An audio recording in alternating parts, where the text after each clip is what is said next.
നമസ്കാരം. നമ്മളിന്ന് പരിചയപ്പെടാൻ പോകുന്നത് റീറ്റെയിൽ ബില്ലിംഗ് സോഫ്റ്റ്വെയറിനകത്ത് ഏറ്റവും കൂടുതൽ മലയാളികൾ അല്ലെങ്കിൽ കേരളത്തിൽ നിന്നുള്ള ആൾക്കാർ ചോദിക്കുന്ന ഒരു റിപ്പോർട്ടാണ്. എന്തുകൊണ്ടാണ് കേരളത്തിൽ നിന്നുള്ള ആൾക്കാർ ഇത്രയും ഒരു കോംപ്ലിക്കേറ്റഡ് ആയിട്ടുള്ള റിപ്പോർട്ട് ചെയ്യണമെന്ന് എനിക്കറിയത്തില്ല. പക്ഷേ ഇത് ഉണ്ടാക്കിയെടുക്കാനായിട്ട് ഭയങ്കരമായിട്ട് കഷ്ടപ്പെട്ടു. ടു ബി ഹോണസ്റ്റ്ലി ഇത് കോഡിങ് ഭയങ്കര ബുദ്ധിമുട്ടായിരുന്നു. അങ്ങനെ ഞങ്ങൾ ചെയ്തെടുത്തു. Finally over.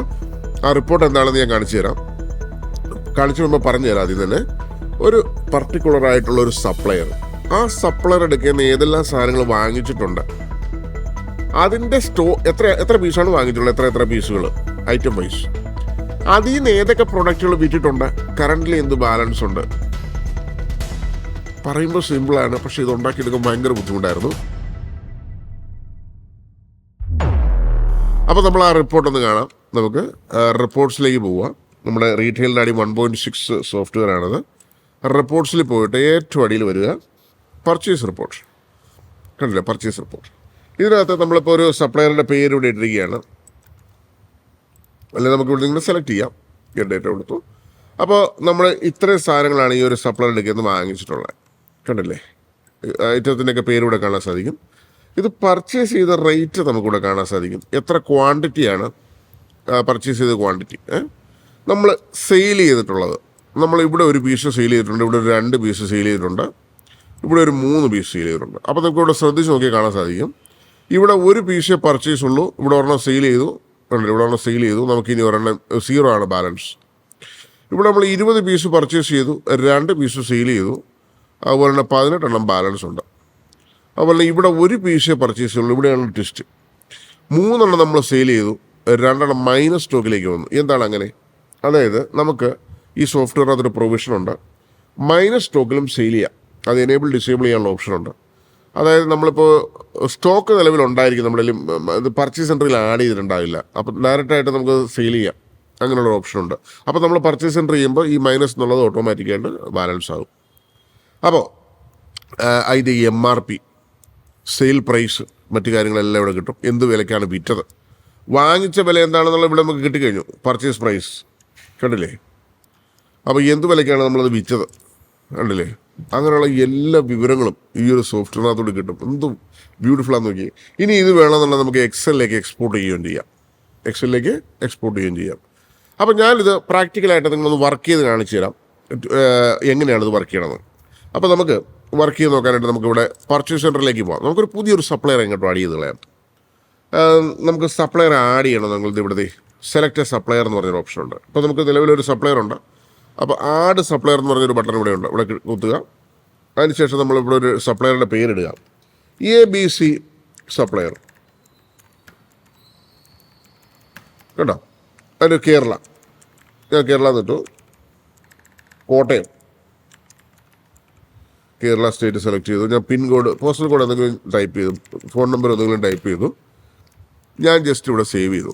അപ്പോൾ നമുക്കിങ്ങനെ പുതിയ സപ്ലയറെ വളരെ ഈസി ആയിട്ട് സേവ് ചെയ്യാം. അതിനുശേഷം നമ്മൾ ഡിജിറ്റലല്ല, ആ സപ്ലയർ ഇവിടെ സെലക്ട് ചെയ്യുക. നമ്മളിപ്പോൾ ABC സപ്ലയർ. നമ്മൾ ഇപ്പോൾ നിലവിൽ ഇതിനകത്ത് ഓൾറെഡി കുറേ അധികം പ്രോഡക്റ്റുകളുണ്ട്. PPR PVC എന്നൊക്കെ പറഞ്ഞാൽ കുറച്ച് പ്രോഡക്റ്റുകൾ ആഡ് ചെയ്തിട്ടുണ്ട്. നമുക്ക് ഇതിനകത്ത് ഇല്ലാത്തൊരു പ്രോഡക്റ്റ് ഇതിനകത്തേക്ക് ആഡ് ചെയ്യാൻ പോകും. ആദ്യമായിട്ട് ഇതിനകത്തുള്ള പ്രോഡക്റ്റുകളാണെങ്കിൽ ഇങ്ങനെ സെലക്ട് ചെയ്ത് നമുക്ക് പർച്ചേസ് ചെയ്യാം. ഇല്ലാത്തൊരു പുതിയ ഒരു പ്രോഡക്റ്റ് നമ്മുടെ സോഫ്റ്റ്വെയറിനകത്തേ ഇല്ല, നമ്മുടെ ഷോപ്പിലേ ഇല്ല, ആദ്യമായിട്ട് നമുക്ക് പർച്ചേസ് വന്നതാണ്. ഉദാഹരണം ബോൾ പെൻ.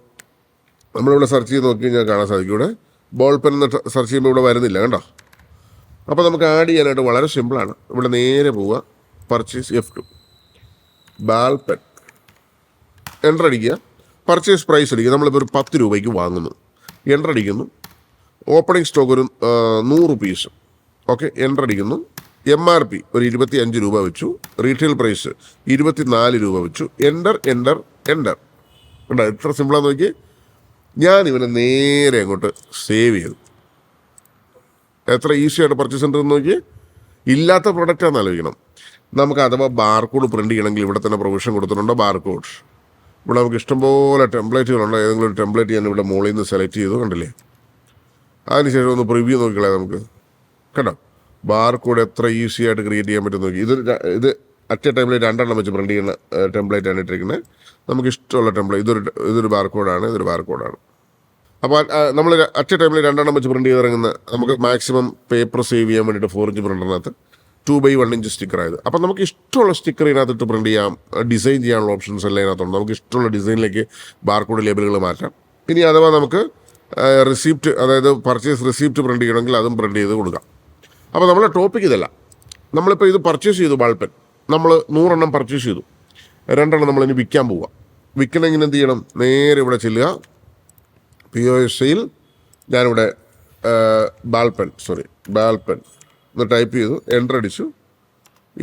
എത്ര പീസ് വിൽക്കണം എന്നുള്ള ഓട്ടോമാറ്റിക്കായിട്ട് അവിടെ വരും. നമ്മളൊരു 2 പീസ് വിൽക്കും. 52 അല്ല, 2 പീസ്, വെറും 2 പീസ്. എൻ്റർ അടിച്ചു, താഴത്തേക്ക് വന്നു. കണ്ടില്ലേ?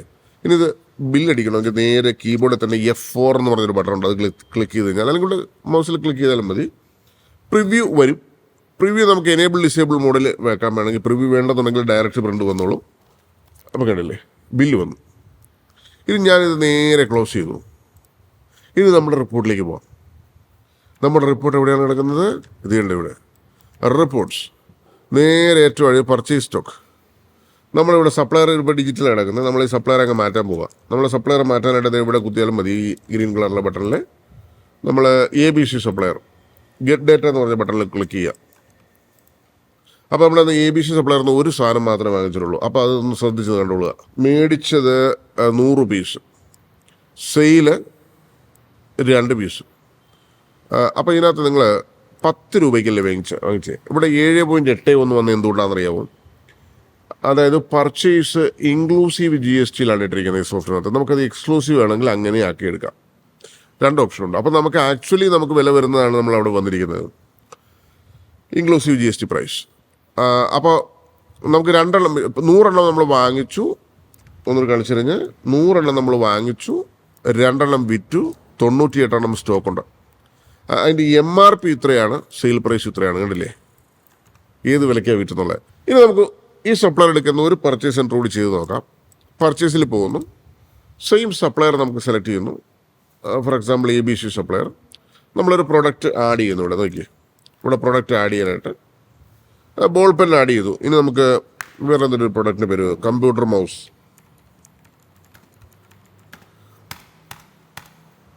പർച്ചേസ് പ്രൈസ് ഇട്ടില്ല നമ്മൾ. പർച്ചേസ് പ്രൈസ് ഒരു 200 രൂപ ഇട്ടു. എൻ്റർ. ഓപ്പണിംഗ് സ്റ്റോക്ക് ഒരു 10 പീസ് ഇട്ടു. എൻ്റർ. MRP 250 ഇട്ടു. റീറ്റെയിൽ പ്രൈസ് 240 ഇട്ടു. കണ്ടില്ലേ? അപ്പം ഞാനിത് സേവ് ചെയ്തു. ഇനി നമുക്ക് കമ്പ്യൂട്ടർ മൗസ് 2 വിൽക്കാം. കണ്ടില്ലേ? കമ്പ്യൂട്ടർ മൗസ്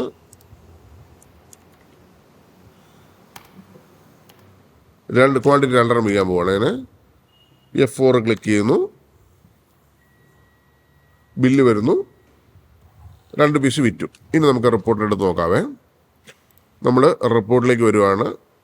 റിപ്പോർട്ട്സ് ഇവിടെ തന്നെ റിപ്പോർട്ട്സിനകത്ത് ഏറ്റവും അടിയിലൂടെ പർച്ചേസ് സ്റ്റോക്ക്. അപ്പോൾ നമ്മൾ ABC സപ്ലയർ ചുമ്മാ ഒന്ന് ഗെറ്റ് ഡേറ്റ കൊടുക്കുക. അപ്പോൾ 2 ഐറ്റം ഇവിടെ വന്നു. കേട്ടോ, കമ്പ്യൂട്ടർ മൗസ് 2ാമത്തെ ഐറ്റം വന്നു. അപ്പോൾ നമുക്ക് ഇൻക്ലൂസീവ്, അപ്പോൾ ടാക്സബിൾ വാല്യൂ ഇവിടെ വന്നു. പർച്ചേസ് ചെയ്ത ക്വാണ്ടിറ്റി ഇവിടെ വന്നു 10 പീസ്. അതിനകത്തും 2 പീസ് വിറ്റു, 8 സ്റ്റോക്കുണ്ട്. അതിൻ്റെ വിലയും കാര്യങ്ങളെല്ലാം. സെയിൽ പ്രൈസ് വന്നു, MRP വന്നു, ഇവിടെ സെയിൽ പ്രൈസ് വന്നു. കണ്ടില്ലേ? എന്ത് മനോഹരമായ റിപ്പോർട്ടാണ് നോക്കി. ഇത് വേണമെങ്കിൽ നമുക്ക് എക്സലിലേക്ക് എക്സ്പോർട്ടും ചെയ്യാം. അപ്പോൾ ഒരു പർട്ടിക്കുലർ സപ്ലയർ എടുത്തിട്ട് അദ്ദേഹത്തിൻ്റെ ഫുൾ ഐറ്റത്തിൻ്റെ ലിസ്റ്റ് നമുക്ക് അങ്ങോട്ട് സെലക്ട് ചെയ്യാം. അതിനുശേഷം നമുക്ക് ഇതൊക്കെ എപ്പോഴും ഏറ്റവും കൂടുതൽ ഉപയോഗം എന്നറിയോ? പർച്ചേസ് ഓർഡർ ഉണ്ടാകുമ്പോൾ. അപ്പോൾ നമുക്ക് ഇവിടെ നോക്കുമ്പോൾ കാണാൻ സാധിക്കും ഏറ്റവും കൂടുതൽ മൂവ്മെൻ്റ് ഉള്ള ഐറ്റംസ്, ഏറ്റവും കൂടുതൽ സെയിൽ. അപ്പോൾ ഈ ഒരു സപ്ലയർക്ക് ഏറ്റവും കൂടുതൽ സെയിലുള്ള പ്രോഡക്റ്റ് ഏതാണ്, അത് വേണമെങ്കിൽ നമുക്ക് കൂടുതൽ വാങ്ങിച്ച് വെക്കണമെങ്കിൽ വയ്ക്കാം. ഔട്ട് ഓഫ് സ്റ്റോക്ക് ആകാണ്ട് മൂവ്മെൻറ്റ് നമുക്ക് അറിയാൻ പറ്റും. അങ്ങനെയുള്ള എല്ലാ വിവരങ്ങളും ഉള്ള ഒരു റിപ്പോർട്ടാണിത്. It's a beautiful report basically. പക്ഷേ ഈ റിപ്പോർട്ട് എന്താണെന്ന് വെച്ച് കഴിഞ്ഞാൽ ഇത് ഉണ്ടാക്കാൻ ബുദ്ധിമുട്ട് എന്താണെന്നറിയോ? പർച്ചേസ് വേറൊരു പ്ലാറ്റ്ഫോമും സെയിൽ വേറൊരു പ്ലാറ്റ്ഫോമുമാണ്. ഇതിനകത്ത് രണ്ടിനകത്തും കൂടിയുള്ള ഡേറ്റ ലിങ്ക് ചെയ്യാന്ന് പറഞ്ഞ് it was very complicated job. പക്ഷേ അത് നമ്മളത് വളരെ ബുദ്ധിമുട്ടി നമ്മളത് റെഡിയാക്കിയെടുത്തു. അപ്പോൾ നിങ്ങളുടെ ബിസിനസ്സിന് തീർച്ചയായിട്ടും ഇത് ഉപകരിക്കും എന്നെനിക്കറിയാം. കാരണം മലയാളി ഒരു റിപ്പോർട്ട് ചോദിച്ചിട്ടുണ്ടെങ്കിൽ അത് വെറുതെ ആകത്തില്ല എന്നുള്ള കാര്യം സത്യമാണ്. ടു ബി ഹോണസ്റ്റ്ലി കേരളത്തിൽ നിന്നുള്ള ആൾക്കാർ പല റിപ്പോർട്ടുകളും ചോദിക്കാറുണ്ടല്ലോ. ആ റിപ്പോർട്ട് ഉണ്ടാക്കി കഴിയുമ്പോൾ ഞാൻ ഹിന്ദിയിൽ അത് വീഡിയോ ഉണ്ടാക്കി കഴിയുമ്പോൾ ഭയങ്കരമായിട്ട് വൈറലാവും. അതാണ് സത്യത്തിൽ വരുന്നത്. Thank you so much for giving this ideas first of all. അതുപോലെ തന്നെ ഈ വീഡിയോ കണ്ടതിന് നന്ദി, നമസ്കാരം. Thank you so much.